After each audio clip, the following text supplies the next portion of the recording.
Ce journal vous est offert par le FPI, Fonds des promotions de l'industrie, votre partenaire privilégié pour la réussite de vos projets.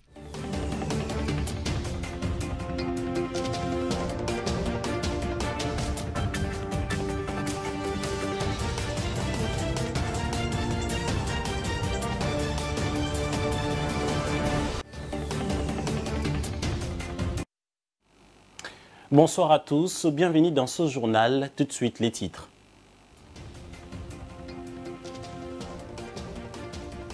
Les 4 leaders de l'opposition reportent leur marche de lutte contre la vie chère et l'insécurité dans l'est du pays pour les samedis 20 mai prochains.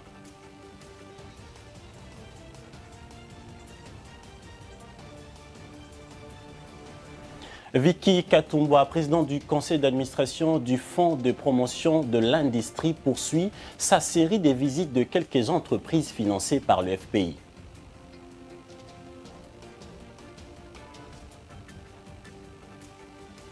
Si vous nous suivez, vous faites bien. Les leaders de l'opposition, Martin Fayulu, Moïse Katumbi, Délice Sanga et Augustin Matata, reportent leur marche prévue ce samedi 13 mai au samedi 20 mai prochain. Cette déclaration a été faite au cours d'un point de presse quadripartite tenu ce vendredi à Kinshasa. On écoute Délice Sanga. Neto lobby boy. Manifestation au Salema lobby et ko Salema samedi le 20 à Wanaksasa. Peto bengi bato nyonso o bazalaki mobiliser batika la mobiliser baya na manifestation wana date wana toponi yango ponani hôtel de ville à lobby alingaki alongola ba machette batambisi ba machette wa kiliki tokomi kozonga soki n'époque ya Tramontina. La ministre du JAR, Famille et Enfants, Mireille Massango Bibi Moloko, séjourne depuis le début de la semaine en Belgique où elle a intensifié des travaux avec de bailleurs de fonds et de partenaires de son ministère pour un accompagnement financier planifié des activités sur la légalité des sexes et l'autonomisation de la femme en RDC. Suivez. En séjour de travail en Belgique, la ministre du JAR, Famille et Enfants, Mireille Massango Bibi Moloko, a plaidé auprès de partenaires en faveur du financement sur l'égalité de sexe et l'autonomisation de la femme en RDC. Ces plaidoyers en faveur d'égalité de sexe et l'autonomisation économique des femmes sont conformes à son plan d'action et agenda présenté et défendu lors de sa prise officielle de fonction à la tête de ce ministère. Ce qui est vrai, le ministre du JAR a beaucoup de défis à relever et qu'il faut des fonds conséquents pour répondre aux besoins multiples que présentent les femmes et les jeunes filles, non seulement dans la lutte pour l'égalité de sexe en RDC, mais aussi de l'accompagnement financier de leurs activités. En sa qualité de femme impact et d'avocat du JAR, elle connaît très bien les grandes difficultés des femmes, des jeunes filles et du JAR en général. Son Excellence Mireille Bibi Massango Moloko a engagé toutes ses énergies pour proposer des grandes réformes dans ce domaine. C'est dans cette logique qu'après avoir mené des actions au pays, elle a décidé d'élargir ses plaidoyers à l'étranger pour des résultats palpables. Lutte contre la fraude électorale, les forums citoyens ont lancé ce vendredi 12 mai dans la salle Père Boka au Centre d'études pour l'action sociale une campagne de vigilance citoyenne pour les élections qui se pointent à l'horizon. Reportage. Toutes les mesures doivent se mettre en place pour les élections véritablement crédibles, transparentes, apaisées sur toute l'étendue du territoire national.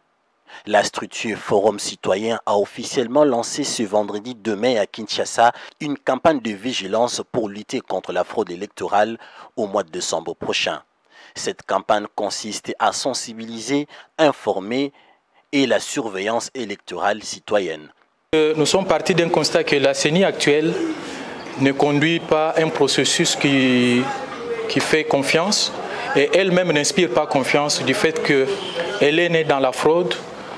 Tout ce qui est fait est fraudulé, la loi électorale, la loi sur la CENI, et on voit aussi la fraude qui arrive avec le débat sur l'audit du fichier électoral. Donc tout est fraudulé. Voilà pourquoi nous demandons à la population de pouvoir se réveiller. On ne doit pas s'habituer avec des élections frauduleuses, ça ne doit pas devenir une habitude. Pour Carlos Mompili, malgré l'utilisation légale de la technologie de l'information dans le processus électoral, derrière ça, il y a aussi des fraudes qui s'organisent de la phase préélectorale au niveau du toilettage du fichier électoral jusqu'au niveau des scrutins.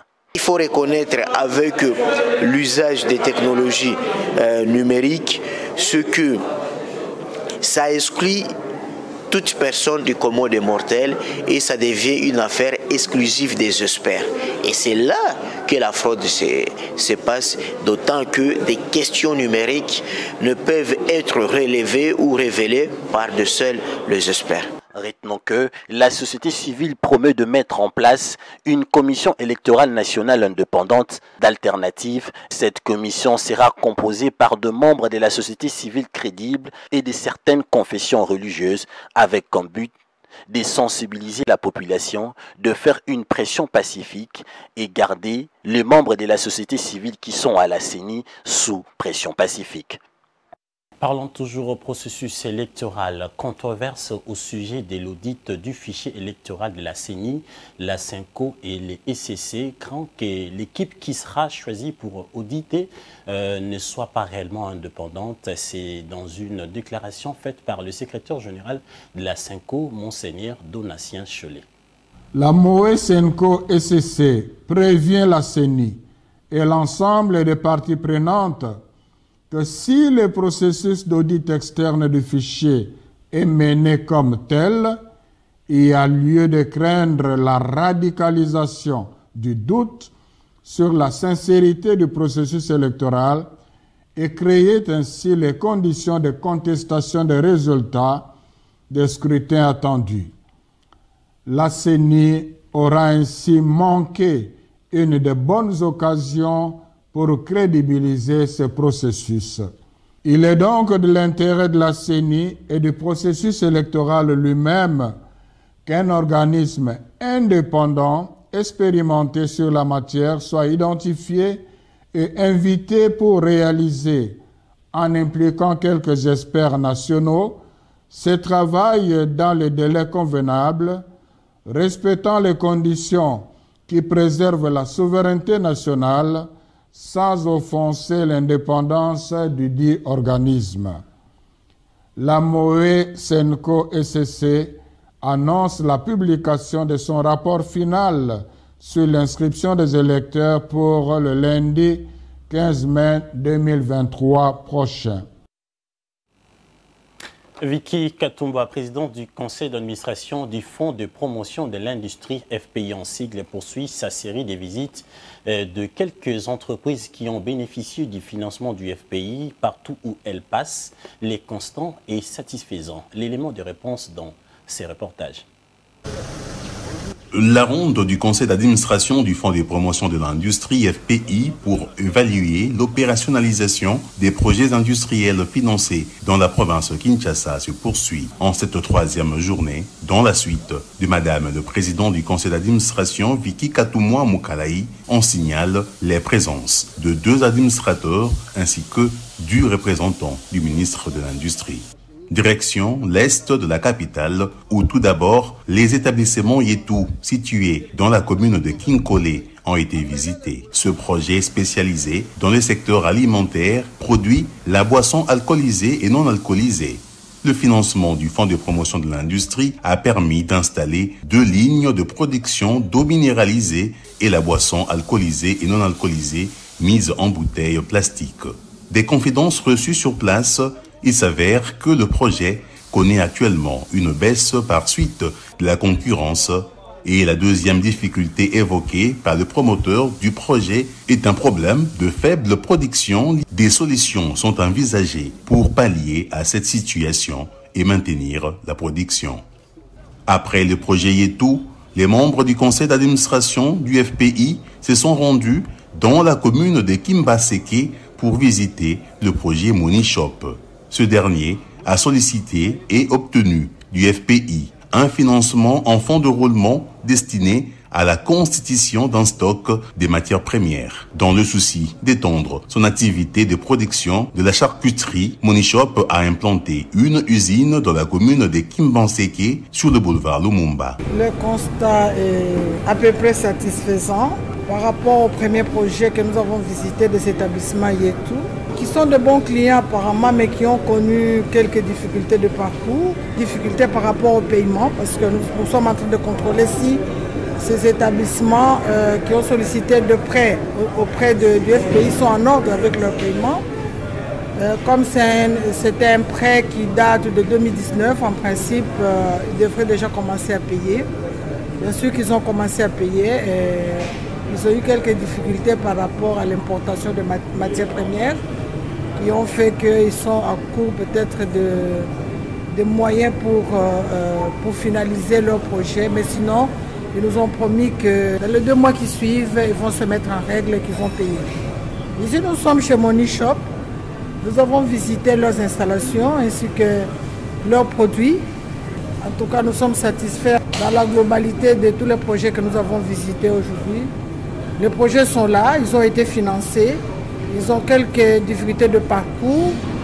Bon, qu'on va voir comment essayer de les aider en tant que FPI. Partout où ils sont passés, les membres du conseil d'administration du FPI ont encouragé et sensibilisé ses promoteurs à respecter les échéances de remboursement du prêt obtenu du FPI, cela afin de permettre à cet établissement public de réaliser sa mission statutaire qui est le financement de l'industrie locale. Parlons santé. La planète Terre célèbre chaque 12 mai depuis 1965 la journée internationale des infirmières et des infirmiers dans l'objectif de vouloir améliorer les conditions de travail des professionnels de l'art de l'infirmier. L'élément de réponse dans ce reportage signé Matadi Roger. Célébrée chaque année le 12 mai depuis 1965, la journée internationale des infirmières et infirmiers.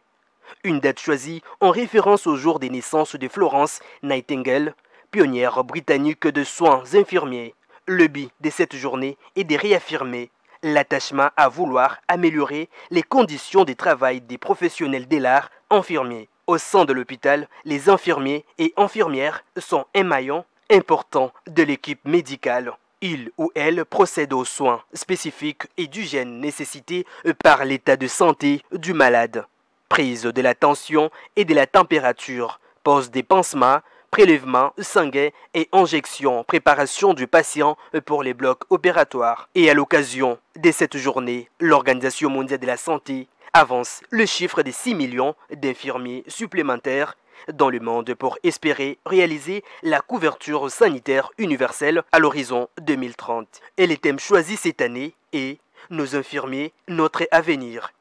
Ce thème met l'accent sur la nécessité de protéger, de soutenir et d'investir dans la profession infirmière pour renforcer les systèmes de santé partout dans le monde.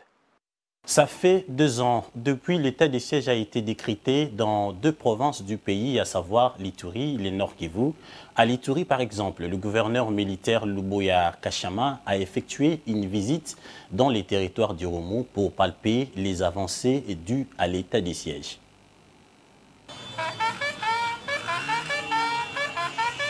Deux ans de l'état de siège, 2 ans de la recherche de la paix et restauration de l'autorité de l'État pour le bien-être de la population iturienne. C'est l'heure du bilan. Réalisation, défis et perspectives de ce régime spécial se pointent à l'horizon. Pour ce faire, le gouverneur militaire de l'Ituri, le lieutenant-général Luboya Kashama Johnny, a effectué une mission en territoire d'Irumu dans les chefferies des Boga, Tchabi et Bahema Mitego, jadis considérées comme principales cibles des attaques des ADF. Les populations victimes de ces hostilités témoignent. Avant l'état de siège, il y avait beaucoup de cas de tueries et de massacres des populations. Lorsque les FARDC ont maîtrisé la situation sur le terrain, nous avons constaté la stabilisation de l'aspect sécuritaire. Un autre élément est celui de développement qui poursuit ce bonhomme de chemin. Depuis le mois de novembre, la calmie règne ici à Tchad jusqu'à maintenant. On enregistre plus de cas de massacres, de pillages. Pour le moment, la sécurité est vraiment au zénith. À ce stade de la stabilisation et reconstruction, chacun doit jouer son rôle. Les communautés doivent se réconcilier à travers le dialogue et tous les groupes armés de l'Ituri doivent adhérer au PDRCS avant les élections de décembre 2023, a déclaré d'un ton ferme le gouverneur militaire de l'Ituri. Tout à répondre. Wale wanawazia asema tuko na danganya, wataona kitu tunapasha fanya sasa. Tulisamee, tufanye dialogue jo tukue na amani, lakini hata tutasungumuza kutakuwa dialogue, hata kutakuwa vile vyote tunasema, lakini ula atapenda kurudia kumftari siku zote. Mimi nasema watu wanasema nadanganya njo vile sawa. Notant que cette mission d'évaluation de la situation sécuritaire en Ituri par les commandants des opérations va se poursuivre sur toute l'étendue de la province avec l'objectif de s'imprégner des réalités de chaque entrée en vue d'apporter des solutions idoines pour une paix durable telle que voulue par les commandants suprêmes des FARDC et PNC, Félix Antoine Tshisekedi Tshilombo. Place au rappel des titres.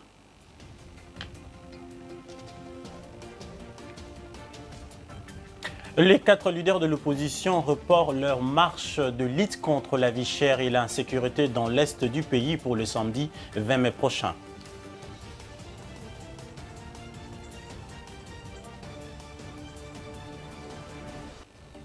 Vicky Katumba, président du conseil d'administration du Fonds de promotion de l'industrie, poursuit sa série de visites de quelques entreprises financées par le FPI.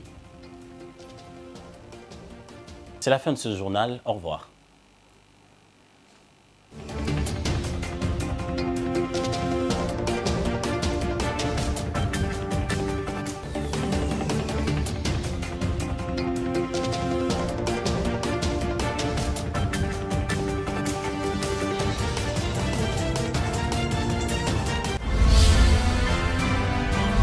Ce journal vous a été offert par le FPI. Fonds de promotion de l'industrie. Votre